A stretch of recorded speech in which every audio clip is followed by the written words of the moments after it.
Well, we were working on the big chicken coop, and a neighbor gave this to me.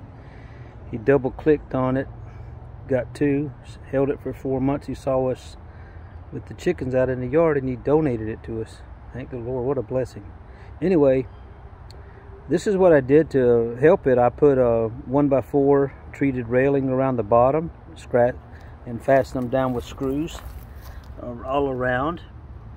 And then I extended it out in the front and put these wheels on to taper the 2x4 so that the board doesn't dig into the ground. Sometimes it still does a little bit, but this water was something I rigged up with these little cups that we bought.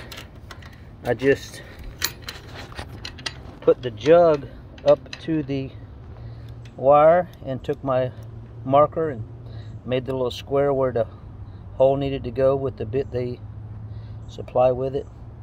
And you want to put the little washer between the outside of the jug and that red pad right there.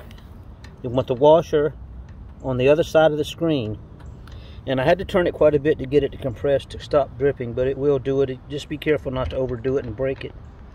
Anyway, that's water so it doesn't take up any space, because it is quite small in there. For 6 young pullets at 7 weeks, perfect. While we're getting our, this one has a drawer tray that pulls out, and the rinse doors bottom or whatever. Used to put a little feeder down in the corner.